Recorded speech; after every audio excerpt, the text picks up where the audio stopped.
Yang pertama, hari ini kami dilantik oleh Bapak Presiden sebagai Menteri SDM.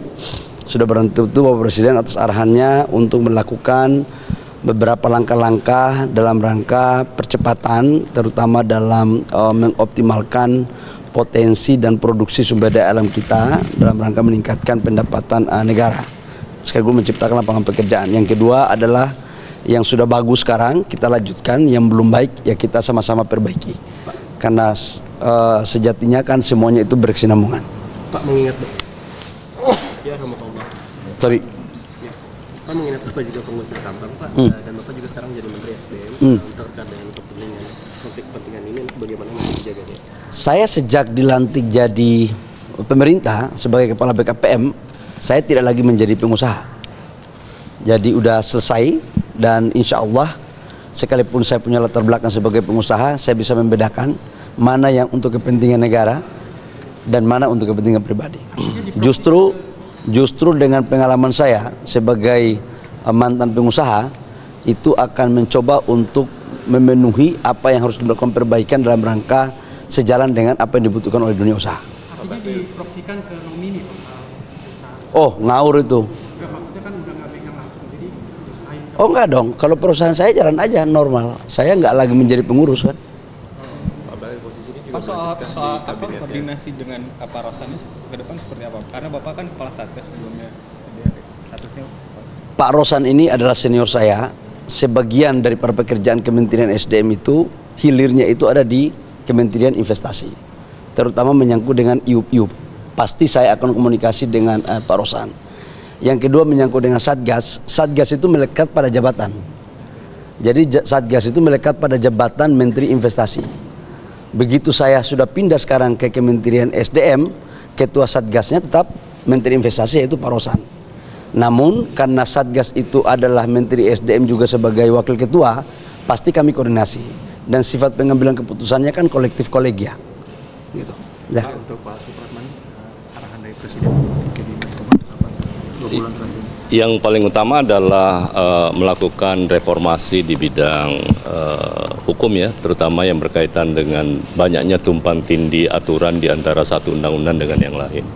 Jadi Bapak Presiden menginginkan supaya itu dilakukan harmonisasi dan kemudian itu bisa mengintegrasikan sehingga tidak ada lagi nanti ego sektoral yang diakibatkan oleh karena tumpang tindihnya satu peraturan perundang-undangan.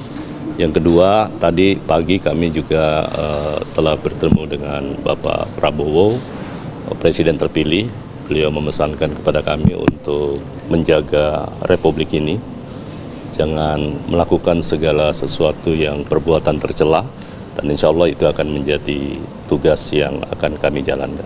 Berarti ini sinyal untuk lanjut ke kabinet Prabowo selanjutnya, Pak, untuk kalian bertiga?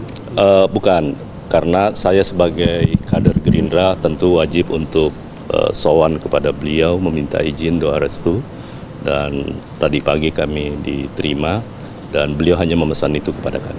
Apakah akan melakukan bersih-bersih atau merombak di jajaran Kumham sendiri? Semua yang baik pasti tidak mungkin kita bisa, ini kan ada sebuah birokrasi ya, jadi apa yang baik ya tetap kita lanjutkan, yang tidak baik kita sempurnakan. Pak Prabowo nggak hadir di pelantikan tadi, alasannya apa? Beliau ada kunjungan ke luar negeri ya, ke Australia. Pak, tapi Bapak ada komunikasi nggak dengan Pak Yasona sebelumnya? Saya berteman baik dengan Pak Yasona dan semalam kami juga kontak dan saya sampaikan bahwa tentu tidak mungkin seketika semua kita rubah dan lain-lain sebagainya. Intinya adalah semua program-program yang baik yang telah dilakukan oleh menteri sebelumnya menjadi kewajiban kami untuk menyempurnakan itu dan melanjutkan.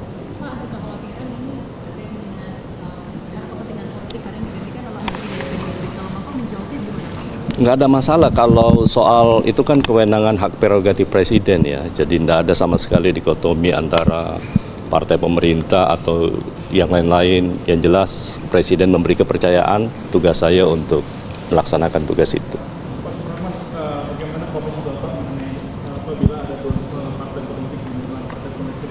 Apakah Bapak, bagaimana komunikasi Bapak? Apakah akan cawe-cawe atau bagaimana ke depannya? Intinya semua harus kita lakukan secara objektif. mana yang objektif kita lihat dari semua aspek legalitas yang cukup dan itu sudah memenuhi persyaratan undang-undang, kami akan berlaku adil.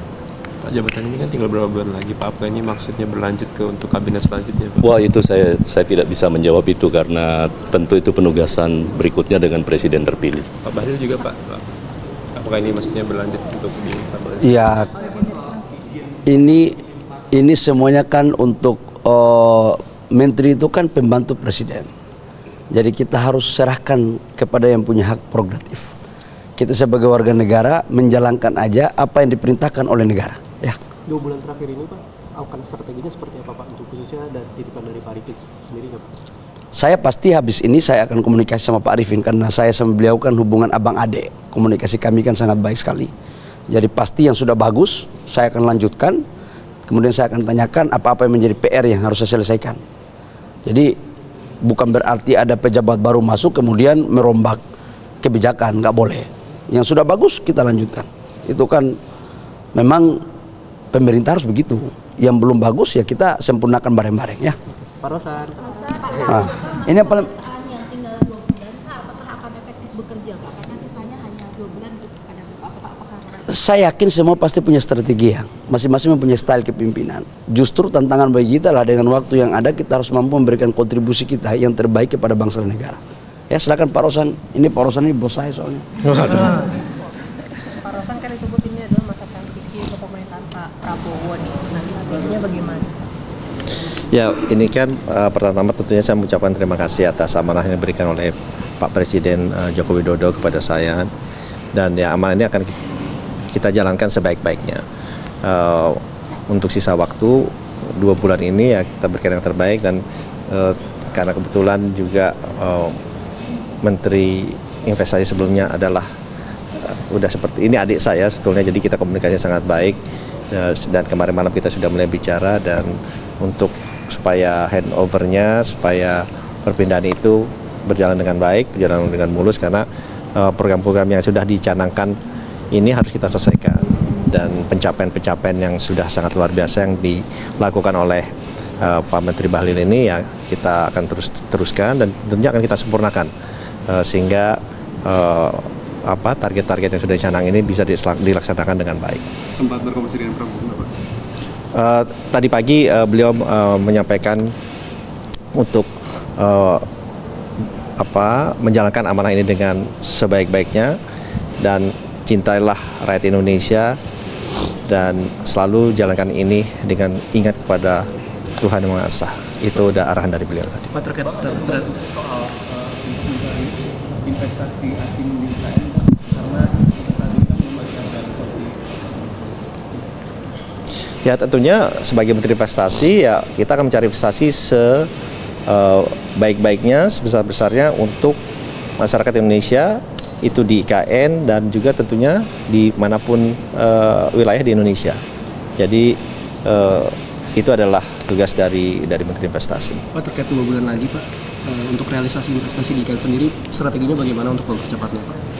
Ya mungkin saya belum bisa berbicara lebih panjang ya karena saya mesti komunikasikan dulu dengan Menteri Investasi sebelumnya supaya langkah-langkah ini bisa menjadi lebih teratur, terstruktur dan investasi itu bisa masuk di IKN dan juga di seluruh wilayah di Indonesia.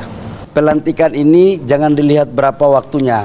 Yang penting kita bisa maksimal. Yang kedua, tadi saya juga datang untuk pamit sama Pak Prabowo, Presiden terpilih. Satu aja, merah putih, kerja baik untuk kesejahteraan rakyat bangsa dan negara. Itu yang paling penting ya. Makasih.